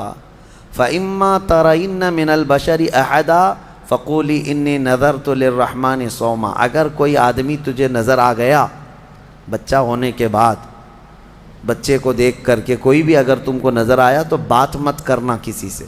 اس وقت چپ کا روزہ ہوتا تھا، یعنی خاموشی کا روزہ. ہماری شریعت میں نہیں ہے، لیکن پہلے کی شریعت میں چپ رہنے کا روزہ بھی ہوتا تھا. یعنی وہ جو ٹائم ہے اتنے ٹائم تک کسی سے بات نہیں کریں. یہ ہونا چاہیے، لیکن ہماری شریعت میں نہیں ہے. کاش یہ روزہ عورتوں پر ہو جاتا، بہت سارے لوگ محفوظ ہو جاتے ہیں. خیر، حضرت بی بی مریم کو کہا گیا کہ چپ کا روزہ رکھنا، اور کوئی بھی اگر بات کرے تو اشارہ کرنا اپنے بیٹے کی طرف کہ اس سے بات کرو، میں آج چپ کا روزہ ہوں. یعنی وہ اشارہ لوگ سمجھ جاتے تھے کہ روزہ ہے. تو حضرت بی بی مریم وہاں جب پہنچی تو درد ذہ کے بعد حضرت عیسیٰ علیہ السلام پیدا ہو گئے. وہ ایک پتھر پر جلوہ بار ہوئے، اور جیسے ہی پیدا ہوئے حضرت عیسیٰ علیہ السلام وہ پاک صاف تھے. کوئی دایا نہیں، کوئی نرس نہیں، کوئی نرسنگ ہوم نہیں. یہ اللہ تعالیٰ کی قدرت تھی. ایک صحیح سلامت بیٹا، اور وہ بھی اللہ کی نشانی بنانی تھی بغیر باپ کے. حضرت عیسیٰ علیہ السلام پیدا ہوئے اور حضرت بی بی مریم اپنے بیٹے کو اٹھائیں اور لے کر کے چل پڑیں. ایک ہی دن میں، جس کو کہتے ہیں زچہ عورت، یعنی جس کا بچہ ہوا ہوتا ہے وہ عورت کمزور ہو جاتی ہے. لیکن حضرت بی بی مریم اپنے بیٹے کو اٹھائیں اور چل پڑیں. جیسے ہی وہ بستی کی طرف آنے لگی، ان کی گود میں بچہ تھا. لوگوں کی نظر پڑ گئی، کوئی ادھر ادھر چیمی گوئیاں شروع ہو گئیں، باتیں کانا پوسی. لوگ جمع ہوئے اور پوچھنے لگے، یا اخت ہارون ما کان ابوک امرأ سوء وما کانت امک بغیہ. اے مریم، تو تو بڑی پاک خاتون ہے. اخت ہارون کہا جاتا تھا پاک عورت کو. تو بالکل ہارون کی بہن کی طرح ہے. تو نے یہ کیسے کر لیا؟ نہ تیرا باپ بدماش تھا، نہ تیری ماں بری تھی، یہ کہاں سے آ گیا تیرے اندر بچہ؟ فاشارت الیہ. بی بی مریم نے اپنے بیٹے کی طرف اشارہ کیا، اس سے بات کرو، میں آج چپ کا روزہ ہوں. لوگوں نے کہا، قالوا کیف نکلم من کان فی المہد صبیا. ہم اس سے کیسے بات کریں جو گود میں بیٹھا ہوا ہے؟ گود کے بچے سے بات کریں گے؟ تو اشارہ اس طرف کر رہی ہے.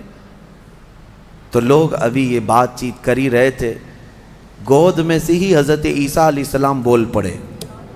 قال انی عبد اللہ آتانی الکتاب وجعلنی نبیا وجعلنی مبارکا اینما کنت واوصانی بالصلاة والزکاة ما دمت حیا وبرا بوالدتی ولم یجعلنی جبارا شقیا والسلام علی یوم ولدت ویوم اموت ویوم ابعث حیا. یہاں تک کا کلمہ عیسیٰ علیہ السلام نے گود میں ہی کیا. کیا کہتے ہیں؟ اے لوگوں، میں اللہ کا بندہ ہوں. انی عبداللہ، میں اللہ کا بندہ ہوں، اور اس نے مجھے نبی بنا کر بھیجا ہے. حضرت عیسیٰ علیہ السلام کو گود میں ہی نبوت ملی ہے، گود میں نبوت ملی ہے. اس نے مجھے نبی بنا کر بھیجا ہے. صرف نبی نہیں، وجعلنی مبارکا، اور مجھے برکت والا بنا کر بھیجا ہے. اور پھر مجھے اللہ نے یہ حکم دیا ہے میں جہاں کہیں پر بھی رہوں نماز قائم کروں، زکوٰۃ دیتا رہوں. جب تک میں زندہ رہوں نماز قائم کرتا رہوں اور زکوٰۃ دیتا رہوں، ان کی امت کی اور ان کی شریعت کی جو نماز رہی. اور پھر اللہ نے مجھے حکم دیا ہے کہ میں میری ماں کا فرما بردار رہوں اور اس کا نافرمان نہ رہوں. اور پھر آخری والا جملہ تو بہت امپورٹنٹ ہے ہم سنیوں کے لیے، جو عیسیٰ علیہ السلام نے کیا. عیسیٰ علیہ السلام کی ولادت کا دن، جیسے کہ آج پوری دنیا میں کرسچن بھی مناتے ہیں 25 دسمبر کو، کرسمس جو مناتے ہیں، الگ الگ روایتیں واللہ عالم جو بھی ان کی پیدائش کا دن رہا. لیکن عیسیٰ علیہ السلام کا یہ جملہ بڑا امپورٹنٹ ہے. آخر میں اپنی گود میں انہوں نے کیا کہا؟ والسلام علی یوم ولدت ویوم اموت ویوم ابعث حیا. کہتے ہیں مجھ پر اللہ کی سلامتی ہو جس دن میں پیدا ہوا، جس دن میں پیدا ہوا اور جس دن میں انتقال کروں گا اور جس دن میں اٹھایا جاؤں گا وہ ان سب دنوں پر اللہ کی سلامتی ہو۔ عیسیٰ علیہ السلام جس دن پیدا ہوئے وہ سلامتی والا دن ہے، تو 12 ربیع الاول کیوں نہ سلامتی والا دن؟ میرے آقا صلی اللہ علیہ وسلم جس دن پیدا ہوئے کیا وہ سلامتی والا دن نہیں ہے؟ اور ایک نبی خود اپنی ولادت کے دن سلام بھیج رہے ہیں، اور یہاں کروڑوں امتی اپنے نبی کے پیدائش کے دن سلامتی بھیجیں، تو یقیناً یہ قرآن کے حکم کے مطابق ہے۔ بہرحال یہاں تک بات ہوئی، اب چپ ہو جانا چاہیے۔ بچے کی زبان سے جب یہ باتیں سن لی، یہ معجزہ نہیں تو اور کیا ہے؟ اس کے بعد عیسیٰ علیہ السلام ایسا نہیں کہ گود میں ہی بولتے تھے، بس اتنا بولے اور خاموش ہو گئے۔ پھر جب بولنے کی عمر آئی بچوں کی، تب آپ پھر بولنے لگے۔ اب عیسیٰ علیہ السلام کے متعلق اب سنیے، جب آپ پھر جوان ہوئے اور عجیب و غریب باتیں، ظاہر سی بات ہے اللہ کے نبی ہر زمانے میں پاک لوگ ہوا کرتے ہیں، پاکیزہ لوگ، ان کی زبان میں اثر الگ۔ پھر اللہ تبارک و تعالیٰ نے آپ کو جب نبوت گود میں عطا کی تھی تو جوان ہوتے ہی آپ نے تبلیغ اپنے دین کی شروع فرمائی، لوگوں کو ایمان کی طرف بلائے، ایک خدا کی عبادت کی طرف، آخرت کی طرف لوگ آتے رہے اور آپ کی طرف متوجہ ہوتے رہے۔ یہ زمانہ یہودیوں کا ہے، بڑے ڈینجر لوگ ہیں ہر زمانے میں، یہ یہودی بڑے ڈینجر ہیں۔ یہ ظالم جو ہے معمولی نہیں ہے، کیوں ان کے اوپر اللہ نے قرآن میں لعنت فرمائی ہے؟ یوں ہی نہیں، یہ ان یہودیوں نے تقریباً 10,000 نبیوں کا قتل کیا ہے۔ ہاں، جیوز لوگوں کو آج برا لگتا ہے میری تقریروں کو کوٹ کر کے بہت سارے جگہ، اس وجہ سے تو میری تقریریں لے کر اسرائیل والے بیٹھے ہیں، مجھے ویزا نہیں دیتے، مجھے اس سے فرق نہیں پڑتا۔ ہمارے لیے جو اصلی ویزا ہے وہ مدینہ طیبہ کا ہے، جب تک وہ دروازہ کھلا ہے ہماری روح جسم میں باقی ہے۔ اور میرے آقا صلی اللہ تعالیٰ علیہ وسلم کے عنایت سے، ان کے کرم سے ہمیں اتنا یقین ہے کہ اگر جانے کی طاقت استطاعت کہیں کی بھی نہ ہو، اتنا یقین ضرور ہے میرے اعمال کا بدلہ تو جہنم ہی تھا، میں تو جاتا میرے سرکار نے جانے نہ دیا۔ جب وہ جائیں گے اپنے غلاموں کو ساتھ لے کر جنت میں جائیں گے انشاءاللہ۔ یہودیوں نے اس وقت بھی نبیوں کی دشمنی کی تھی، اب عیسیٰ علیہ السلام کے دشمن ہو گئے۔ ان کو یہ تھا کہ ان کی طبیعت کے خلاف جب بھی کوئی بات کرے تو اس کے دشمن ہو جاتے تھے۔ یہودیوں کو یہ چاہیے تھا کہ ان کی طبیعت میں جیسی ہے ویسی شریعت ہونی چاہیے، الگ سے اللہ کے احکامات کو نہیں ماننا ہے، کتاب کے جو احکامات ہے اسے نہیں ماننا ہے، نبیوں کے احترام نہیں ہے، ان کو خود کی بنائی ہوئی شریعت چاہیے۔ بڑے امیر لوگ کچھ غلطی کریں تو انہیں معاف کرنا چاہیے، غریب لوگ کریں تو انہیں خوب مارنا چاہیے، یہ یہودیوں کی طبیعت تھی، یہودی یہ چاہتے تھے۔ عیسیٰ علیہ السلام جب جوان ہوئے تو آپ کی طرف لوگ ایمان والے بڑھنے لگ گئے، ان کو حواریین کہا جاتا ہے، جیسے میرے آقا کے ساتھیوں کو کیا کہتا ہے؟ صحابہ اکرام، صحابہ، اور حضرت عیسیٰ علیہ السلام کے جو ساتھی صحابی تھے ان کو حواری کہا جاتا ہے۔ یہ عیسیٰ علیہ السلام کے حواری، وہ بڑے مخلص لوگ آپ کے ساتھ تھے۔ 12 لوگوں کا تو ذکر آیا ہے اور 4 مشہور شاگرد ہیں، انہی 4 لوگوں نے حضرت عیسیٰ علیہ السلام کی پوری انجیل کو ترتیب دیا۔ یوحنا، لوقا، متی، مرقس، یہ 4، انہی کے 4 ناموں سے آج انجیل بھی، بائبل بھی ہے۔ تو بائبل یوحنا کو آج جان کہا جاتا ہے، یوحنا کو یہ بدل کر کے جان کہتے ہیں۔ متی جو ہے ان کو میتھیو کہتے ہیں، اور مرقس کو غالباً کچھ اور نام، مرکری و کچھ نام دیتے ہیں۔ اور یہ تمام جو عربی نام تھے یا عبرانی نام تھے اس زمانے کے، یہ عیسیٰ علیہ السلام کے 4 مشہور شاگرد ہوئے۔ اب عیسیٰ علیہ السلام کے معجزے میں آپ کو بتاؤں، اللہ تعالیٰ نے 3 معجزے آپ کو دیے تھے عیسیٰ علیہ السلام کے، 3 معجزے مشہور ہیں۔ پہلا معجزہ یہ ہے کہ وہ نابینا آدمی جو مادر ذات پیدائشی اندھا ہے، اس کی آنکھوں پر ہاتھ رکھتے تو اس کو آنکھیں آ جاتی، اور جو کوڑ کی بیماری میں مبتلا ہے، سفید داغ کی بیماری یا کوڑ کی بیماری میں مبتلا ہے، عیسیٰ علیہ السلام اس کے جسم پر ہاتھ پھیرتے تو وہ کوڑ کی بیماری ختم ہو جاتی. سفید داغ آج بھی لا علاج بیماری ہے. کوڑ کی بیماری لا علاج ہے جیسے کہ مشہور ہے. اور تیسری چیز یہ ہے کہ مٹی کے پرندے ہوں, انہیں پھونک مارتے تو وہ زندہ ہو کر اڑ جاتے تھے. ہاں, مٹی کے پرندے. اس وقت ٹوائز ہو سکتا ہے مٹی کے بنتے ہوں گے, کھلونے. عیسیٰ علیہ الصلوۃ والتسلیم صرف مٹی کے پرندوں کو نہیں, کئی مرتبہ قبروں میں سوئے ہوئے مردوں کو بھی آپ نے زندہ کر کیا ہے. قبر پر کھڑے ہو کر کے آپ کہتے قم باذن اللہ, اللہ کے حکم سے اٹھ جا, تو مردہ زندہ ہو جاتا. آپ نے اپنی زندگی میں 3 مردوں کو زندہ کیا, اور وہ جیے بھی اور پھر چند دنوں کے بعد پھر مرے بھی. یہ معجزہ تھا عیسیٰ علیہ السلام کا. اور اس کے علاوہ کچھ خاص باتیں ان کی یہ بھی ہیں. وہ فرماتے ہیں انبئکم بما تأکلون وما تدخرون فی بیوتکم, اے لوگو تم اپنے گھروں میں جو کچھ جمع کرتے ہو اور جو کچھ کھاتے ہو میں ان سب کی خبر دیتا ہوں, میں سب جانتا ہوں, میں تمہیں خبر دے سکتا ہوں. عیسیٰ علیہ السلام اپنے گھر میں بیٹھ کر امتیوں کے گھروں میں کیا ہے سب جانتے تھے. یہ قرآن سے ثابت ہے. پھر بھی یہ ظالم ہمارے نبی کے متعلق کہتے ہیں کہ ان کو پیٹھ پیچھے کا علم نہیں تھا. بنی اسرائیل کے نبی عیسیٰ علیہ السلام کے بارے میں یہ یقین ہے, قرآن کہہ رہا ہے وہ اپنے امتیوں کے گھروں میں موجود کھانا جمع کرنا اس کو وہ جانتے تھے عیسیٰ علیہ السلام.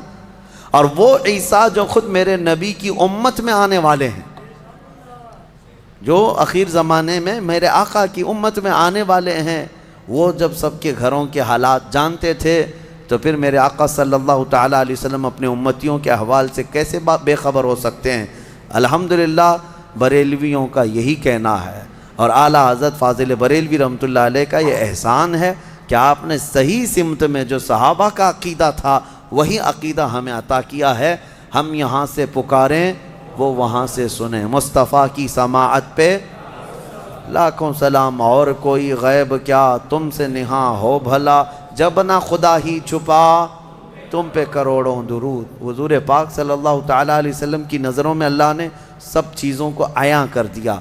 اب اس کے بعد ہوا کیا, یہ یہودی ظالم عیسیٰ علیہ السلام کے دشمن ہو گئے, کیونکہ آپ کا دین پھیلتا جا رہا تھا, عیسائی بڑھتے جا رہے تھے. عیسائیوں کی جب تعداد بڑھ گئی تو یہودیوں کو خطرہ ہونے لگ گیا کہ یہ اب پوری کی پوری حکومت ان کے ہاتھ میں چلی جائے گی جو برسوں سے ہم لے کر چل رہے ہیں. تو انہوں نے حضرت عیسیٰ علیہ السلام کو مارنے کا پلان بنایا. جیسے پہلے نبیوں کو مارتے تھے پھر انہوں نے مارنے.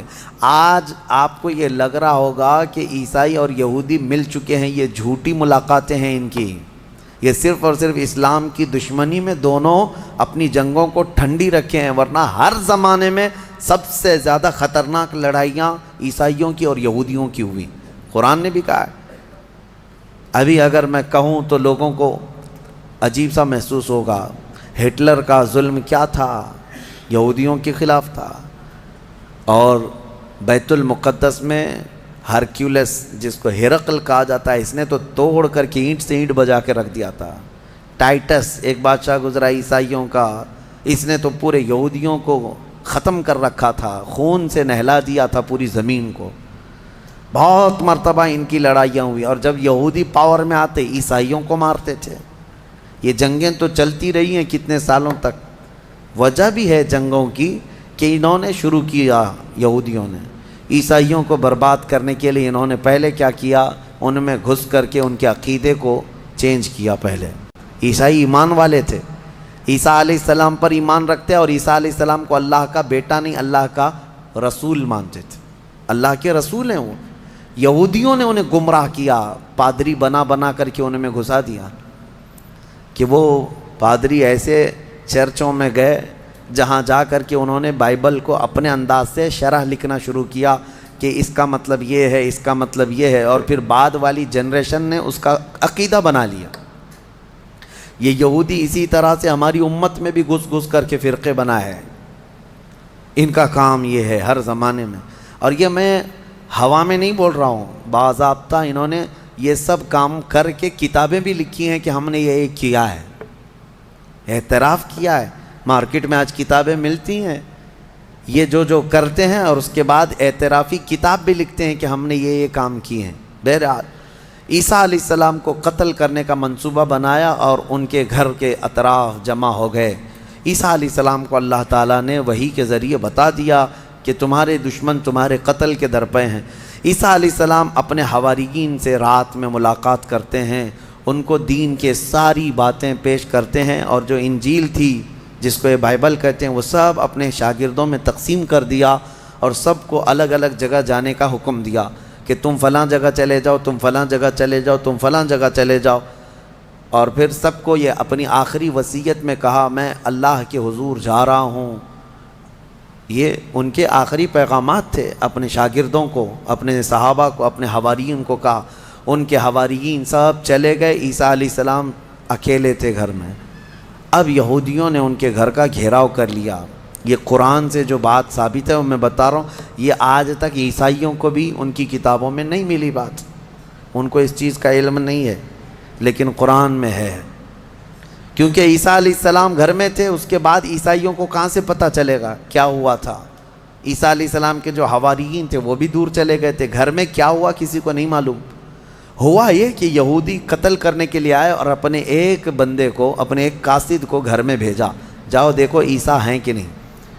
وہ اندر آیا دیکھنے کے لیے، عیسیٰ علیہ السلام تلاوت میں مشغول تھے۔ اسی وقت قرآن میں اللہ فرماتا ہے ہم نے عیسیٰ علیہ السلام کو اللہ نے آسمانوں پر اٹھا لیا۔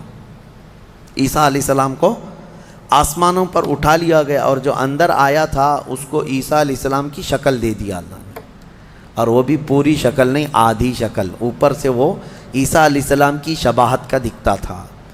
وہ اندر ڈھونڈ ہی رہا ہے، بہت لمبا ٹائم ہو گیا۔ یہودیوں نے دیکھا ہمارا بندہ اندر گیا ابھی تک آیا نہیں۔ بہت دیر انتظار کرنے کے بعد جب وہ نہیں آیا باہر، تو سارے یہودی تلوار سوتے خود ہی گھس گئے اندر، گھر کے اندر، اور جا کر کے دیکھا تو یہ شخص کھڑا تھا، عیسیٰ علیہ السلام کی شکل تھا۔ پکڑ کر کے لائے اسی کو کہ عیسیٰ مل گیا، عیسیٰ مل گیا۔ وہ جوش میں تھے، لا کر کے سولی پر چڑھا دیا اپنے ہی بندے کو، اس کو سولی پر، سلیب پر چڑھا دیا اور قتل کر دیا۔ وہ پھانسی پر بیچارہ چڑھ گیا۔ اس کے بعد ان کی دماغ میں یہ بات آئی، اب کھوپڑی کھلی کہ ہمارا بندہ کہاں گیا، جس کو ہم نے گھر میں چیک کرنے کے لیے بھیجا تھا وہ کہاں گیا؟ تو بعض لوگوں نے پیر یعنی ناف سے لے کے نیچے تک کا حصہ دیکھ کر کے کہا یہ تو ہمارا بندہ دکھتا ہے، ہمارا آدمی دکھتا ہے جس کو ہم نے اندر بھیجا تھا، اس لیے کہ اس کے نیچے کا حصہ جو ہے ہمارا وہ جو شخص تھا اس سے ملتا جلتا ہے۔ تو پھر وہ کہنے لگے یہ اگر ہمارا یہ آدمی ہے تو پھر عیسیٰ کہاں گئے؟ وہ کہاں ہیں؟ گھر کے اندر سے کہاں چلے گئے؟ ہم نے تو گھر کا گھیراؤ کیا تھا۔ وہ اسی شک میں پاگل ہوتے رہے بیچارے، یہ اگر عیسیٰ ہے تو ہمارا شخص کہاں ہے، اگر یہ ہمارا شخص ہے تو عیسیٰ کہاں ہے؟ اور زبردستی کسی کو پھانسی دے دیا، پھانسی پر چڑھایا اور اعلان بھی کر دیا سب کو کہ ہم نے عیسیٰ علیہ السلام کو پھانسی دے دیا۔ بیچارے یہ عیسائی نادان لوگ یہودیوں کی بات پر مان بھی گئے کہ ہاں ہمارے عیسیٰ جو ہے صلیب پر چڑھ گئے، صلیب پر چڑھ گئے۔ حالانکہ عیسیٰ علیہ السلام صلیب پر نہیں چڑھے۔ ہمارا عقیدہ یہ ہے کہ عیسیٰ علیہ السلام زندہ ہیں اور ان کو آسمانوں پر اٹھایا گیا ہے اور وہ آئیں گے واپس۔ اب یہاں بات یہ ہے کہ عیسائی سارے بھی جو ہے صلیب کے قائل نہیں تھے، یہ تو بہت زمانے کے بعد یہ سب آیا، یہ جو صلیب کا جو نشان ہے پلس کا جو نشان ہے، یہ نشان جو ہے بہت دنوں کے بعد ان کا آیا اور اس پر پھر وہ لٹکا بھی دیتے ہیں۔ عیسائیوں میں بھی الگ الگ فرقے ہوئے، آرتھوڈکس ہے، کیتھولک ہے، اور پھر کئی فرقے ایسے ہیں جن میں پرانے زمانے کے عقائد پر وہ لوگ قائم رہے کہ اللہ کے وہ نبی ہیں، بیٹا نہیں ہیں۔ بہرحال ان میں فرقے پیدا کرنے والے یہودی ہیں۔ اب میں یہاں پر ایک بات کہہ کر اپنی گفتگو کو سمیٹتا ہوں کہ یہ واقعہ ہو کر 550 سال گزر گئے تھے، عیسائی یہودی لڑتے تھے، مرتے تھے۔ 570 سال گزر گئے عیسیٰ علیہ السلام کے آسمانوں پر اٹھائے جانے کے بعد، تب مکہ مکرمہ میں محمد الرسول اللہ تشریف لائے، میرے آقا تشریف لائے۔ اور پھر جب آپ نے نبوت کا اعلان فرمایا اور قرآن اترنے لگا تو اللہ نے قرآن کی آیتوں میں 550 سال سے جو مسئلہ لٹیگیشن کا شکار تھا، کیوں سمجھ لیں جو پراپرٹی کسی کے حل میں نہیں ہوتی ہے، اس طرح کا مسئلہ تھا کہ کوئی حل نہیں کر پاتا کہ آخر ہوا کیا تھا. یہ اسلام کا احسان ہے یہ عیسائیوں پر بھی کہ قرآن نے بتایا کہ عیسیٰ علیہ السلام صلیب پر نہیں گئے بلکہ آسمانوں پر اٹھائے گئے.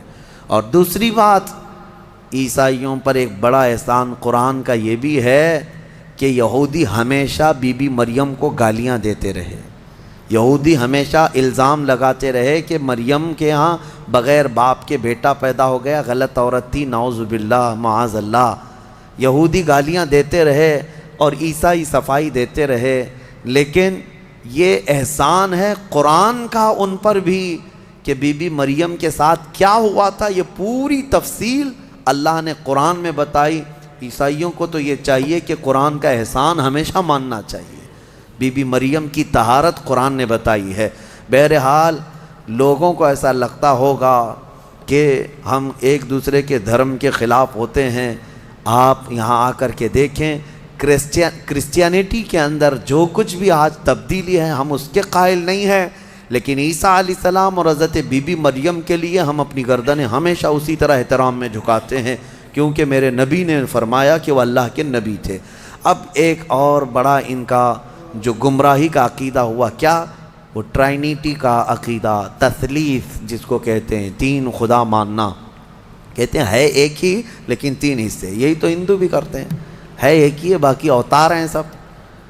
اسی طرح عیسائیوں میں شرک آ گیا. کیسے؟ وہ کہتے ہیں ایک خدا ہے، اس کو فادر کہتے ہیں، گاڈ فادر، وہ فادر ہے، اور بیٹا سن ہے، یعنی عیسیٰ علیہ السلام کو سن کہتے ہیں.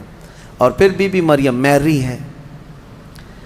ایک فرقہ یہ کہتا ہے کہ 3 ہیں، ایک فادر ہے، ایک سن ہے اور ایک میری ہے، یہ 3 ہیں. اور ایک فرقہ ہے 3 خدا مانتا ہے، اس میں ایک حضرت اللہ کو، دوسرے عیسیٰ کو اور تیسرے جبرائیل امین کو، روح القدس کو، یہ بھی خدا.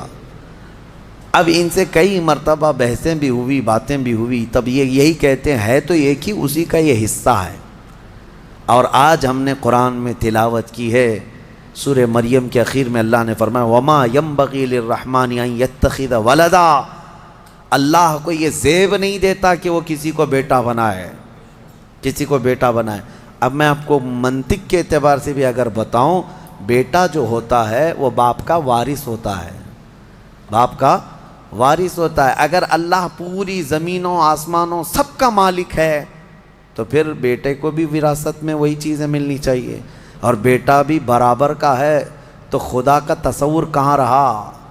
خدا کا تصور کہاں رہا؟ خدا وہ ہے جس کے ساتھ ہم کسی کو شریک نہیں مانتے. اور پھر یہ بھی ہے کہ اگر اللہ کو بیٹا بنانا ہوتا تو اپنے حبیب کو بیٹا بناتا، لیکن اللہ تعالیٰ اس سے پاک ہے، منزہ ہے. لم یلد ولم یولد. ہمارا عقیدہ یہ ہے، نہ وہ کسی سے پیدا ہوا نہ اس سے کوئی پیدا ہوگا. انہیں اس عقیدے سے باز آنا چاہیے. لیکن ایک خوشخبری ہے کہ دنیا میں جتنے عیسائی ہیں، کرسچین ہیں، یہ چاہے مانے نہ مانے، عیسیٰ علیہ السلام جب دنیا میں آئیں گے تو روایات میں یہ ملتا ہے کہ وہ سب کے سب پھر ایمان لائیں گے انشاءاللہ. اور پھر ہر پرچم جو گھر سے لہرائے گا، جواب میں ہر جگہ گھر سے یہی آواز آئے گی لبیک یا وآخر دعوانا ان الحمدللہ رب